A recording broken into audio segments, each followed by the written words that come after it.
Welcome to another Empires and Puzzles Books video. Today we're going to be saying no to mono. This might seem like a strange thing for me to be saying. For those who follow me know that I almost always attack with a full mono team, but I actually don't necessarily recommend that for most players. So in this video we're going to talk about the three big challenges that people have when they're playing mono. Now, if you ask the average player why they don't play mono or what they don't like about mono, the standard response is going to be the boards work against you. You stack mono and you don't get the color you need.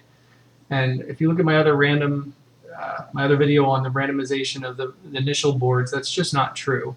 It'll feel like it because of confirmation bias. We'll always see those bad boards more than we'll remember the amazing boards. But the truth is there's an even spread of boards that happens. So the reasons I suggest that most players don't play mono have nothing to do with the random nature of the boards. The three big mistakes that I see people who play mono and why they probably should not be playing mono is they either have poor team development, they don't have the troops to support a full mono team, or their board playing skills are just not where they need to be to negotiate the board. So in this video I'm going to show you those three mistakes that they make in detail and give some suggestions on how to overcome them. But the reality is, if you are in a position that you have a pretty healthy roster that can put together solid mono teams that have good team synergy along with appropriate troop support to justify 5 heroes of the same color and have the skill to negotiate the board, I think you'll find mono playing a very successful option in attacking opponents. For me, again, if you look at the video on the random starting boards, I have data in there on my win rate, and I'm consistently winning over 80% of my games playing full mono. So I hope you enjoy this video. I hope you can learn some things, and seriously, at the end of it, I hope you consider not playing mono unless you're confident you're overcoming all three of these obstacles. The first and probably biggest challenge I see with people who are not successful with mono is putting together teams that are not really great for a mono attack. But playing mono is not merely a matter of taking 5 heroes of the same color, throwing them on a team, and praying that the opening board has a bunch of your tiles and something magical happens. Yes, sometimes when you play mono you do get those incredible starting boards, but it is not a strategy to rely on those. And frankly, people who just throw terrible teams together and hope for great tiles give mono attacks a really bad name. Just like any attack, you need to put together a team that really makes sense. So here I'm going to show an example. These are some of my own heroes. I'm showing an example of a team that example of what some players would put together and then complain that they're not doing well with a mono team. There are a number of problems with this particular team. First, the current meta indicates that it's a fast game and you need to be able to get mana built fast. This team has 2 slow heroes and 3 average heroes. That's way too slow for an attack team in my opinion. As you might have seen in my other video on slow heroes, I have no problem throwing a slow hero on an attack team. In fact, my fire team, I will sometimes use Santa for the defense down, and he's really robust, so he can take a lot of hits. But I would not be attacking somebody with a team that is average and slow overall. I really want to see those very fast mana, maybe an average or 2 in there. So first critique of this team, way too slow. Second critique of the team, and this might be appropriate for the range of players you're attacking right now, but there are 2 4-star heroes along with 3 5s. If you want to play on the higher levels of the game, you want to put together your best team, and it's not worth giving up a full 5-star team for 2 4s if that's your only option to go mono. There are some excellent 4-stars out there that can support a mono team. I use them myself. I have slowly been weeding those out as I built better 5-stars for my mono teams. The next consideration here is the attack style of these heroes. You have Sung Lee and Santa who attack everybody, and then you have Kagan and Queen of Hearts who only attack 3 heroes. You're going to have to really stack some specials up and maybe some tiles to really start focusing on trying to take out enemy opponents. It's going to be harder to do without having anybody on the team who snipes. I would always look to have at least 1 or 2 snipers on a team so that you can target your hits. One of the advantages of attacking is the fact that you can target your hits, and if you're dealing with heroes that only attack everybody or 3, it's going to limit the focus of where you can concentrate your attack. On the positive side, this troop does have some good on the positive side, this team does have some good troop buildup. Bold Tusk is there for an attack up, and Santa for a defense down. I try to look for that in teams. I like the protect from Queen of Hearts and the mana generation boost from Kagan. But overall, I would not want to ever use this team to actually attack somebody in a real life game. This team here is the exact same as the last, except we swapped in Mitsuko over Kagan. And I'm using this just as an example of some heroes that probably should not be used together on a team. I'm actually planning on doing a whole other video about heroes that should not play on the same team together. So with the switch from Kagan to Mitsuko, we're still only attacking 3, so we don't have a sniper in place. But the big problem I'm seeing with this team now is you have Mitsuko, who has a very powerful repost of ice attacks, with Queen of Hearts, who has taunt that protects the whole team. I have experienced myself making a mistake of putting these on the same team and firing them out of order. You fire Mitsuko, and then you fire Queen of Hearts, and then you build up mana and an ice hero on the other side. They fire their special that attacks everyone. Think of Vila, who's a very powerful attacker, or excuse me, defender that attacks everyone. Queen of Hearts taunt would allow Vila to only hit one hero, so it's not going to be enough to wipe her out. So if you put Mitsuko up, you might not want to have Queen of Hearts or Black Knight or somebody else who gives taunt. Those repost healers really need to have the access to their allies to be attacked so that they can reflect those attacks. So be careful who you're putting next to each other on these teams. Now let's look at a team that I feel is a solid mono attack team. This is my ice team that I use for attacking fire tanks or teams that have a majority of fire heroes on them. So what makes this team good? I have Frida, who's going to offer elemental defense down. Athena, who offers defense down that increases. Magni, who offers defense up for my team. And Ariel, who's going to increase mana for everybody. So basically, I tend to fire my heroes right to left. Now, if Ariel is matted up, I would do her first to get rid of any ailments on my team. But firing Frida and Athena, they're going to stack those defense downs on the enemy. And then I have my targeted snipers with Alice and Magni, who do really large hits and will eliminate enemies. So it's a pretty fast team, even though there's 3 average heroes on that. Ariel, when she goes off, increases everyone's mana generation by 24%. And that is why I have the level 23 mana troops on Ariel. So it helps increase the speed of the overall team. And this team does extremely well attacking the enemy. The second place I see players really struggle putting together mono teams is not having the troop support to justify a full mono team. Now these next few teams we're going to look at were from last week's raid tournament.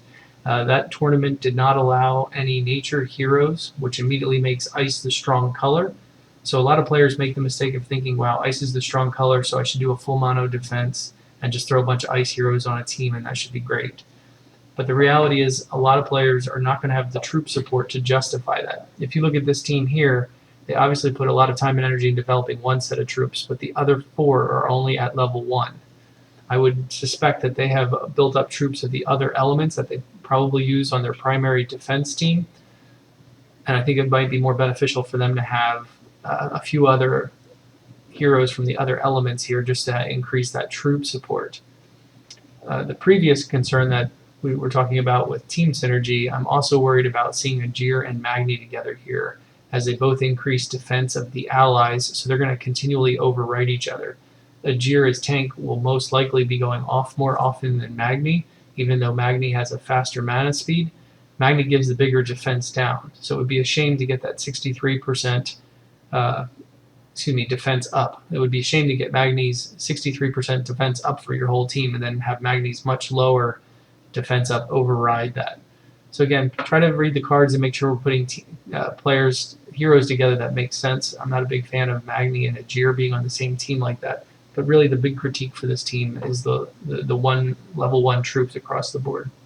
This is another team from last week's raid tournament, and again we see 3 troops that are at level 1 where there's 2 that are significantly built up. If a player is, it's a level 78 player and they obviously have a lot of investment in those 2 sets of troop, I'm sure they have other troops from the other elements that are equally developed and probably would have been better situated on this team than merely just throwing 5 ice together, hoping for the best, since ice is the strong color in this particular event. One last point on that team synergy again, notice they're using the costume version of both Asarnia and Magni. Both offer the defense down to the enemy, which will stack with Frida, which is nice, but those two are going to keep overriding each other. For me personally, I probably would have used the regular Magni to offer the defense up to my team while Asarnia took care of the defense down for the enemy. On this last team we're going to look at from the raid tournament, this is really combining the worst of both worlds. This is a really poor troop setup and a really poor team setup. So as we can see with troops, it's pretty obvious it's a bunch of level 1s with, again, one set of troops that are built up. So they would probably benefit by using other elements if they have the troops that can support those other elements. But what makes this team really bad is the team synergy. This particular event was a 5-star bloody battle, so there was no healing, and this person's using 3 healers, 2 of which are 4 stars. So I am certain that at player level 69 that they had other options to use from the other elements that would have either been 5 stars or higher troops or both. So again, just because there's one element missing from a tournament doesn't mean that you have to jump on and just suddenly stack all of the strong element. I imagine this team did incredibly poorly in this tournament. The third place that I see people make really poor choices with mono teams is board play. Now, there's a whole lot of ways to strategize about playing the boards, and that would probably could dedicate an entire another video to that. But let me just show you one example that the I'm trying to play mono players screw up all the time that ends up leaving them in a lousy position. So overall, this isn't a terrible starting board for a nature mono team. There's 8 tiles. It's more than the average that you would expect to see on a board. You know, if the board was equitably distributed, there'd only be 7 nature, so there's at least 8. There's some that are fairly close together. This is from one of my old live games, and the mistake that most, or I shouldn't say most, but it's a mistake that many players who are playing mono start out, is they see that immediate match 3 in the center, and it's targeted directly at Ice Ajir, who is going to, it's going to be a very strong attack, and it's entirely likely that matching those 3 will eliminate Ajir immediately. But let's consider what the board would look like if we did that. If we made that first match, we take out Ajir, we're now left with 2 Gravemakers on flank, which can, in and on their own, be pretty strong tanks. And what does the board now look like? We're not sure what's going to come up behind those 3 green tiles that we pushed up. And if there are no other green tiles, we're now stuck with 5 nature tiles that are on all sides of the board. There's 1 in that first column, 2 in the last column, 2 in the third column, and maybe none everywhere else. So a careful player who is playing mono and is negotiating the board well is going to make some other choices to improve the position and not be stuck with this board. This next screen is showing my movement after 3 moves. I did not touch a single nature tile, and wow, look at the difference now. I have a green stack in the middle that's going to immediately make a nature diamond, and that's going to change the complete dynamic of this board. So just because you see 3 of your color, don't jump on that match. Try to move things around those colors so that you can have a diamond or a connection of 4 to make one of those dragon tiles. Anything you can do to improve the position. Remember, at the beginning of the game, we have a good 3 to 4 moves to improve the board before we really need to start attacking. This is another example of board play with another Ajir tank. This just happens to come from a series of games I recorded. I have the video somewhere else on YouTube where I was trying to get green diamonds in the first few moves against a Ajir tank, just to show what you can do with board negotiation. But similar to the last example we use, again, we have 3 tiles right in the center of the board. Probably could take Ajir out with that match, but it would not leave us in a terribly great position after that move. Now, it is possible moving some of those blue and red tiles around that we could improve the position. And again, an experienced mono player who doesn't just jump at the first match they see is going to be able to negotiate this board to drastically increase the advantage of those few nature tiles that are there at the start. In fact, this next shot here was after just 2 moves of the game, and look at the difference.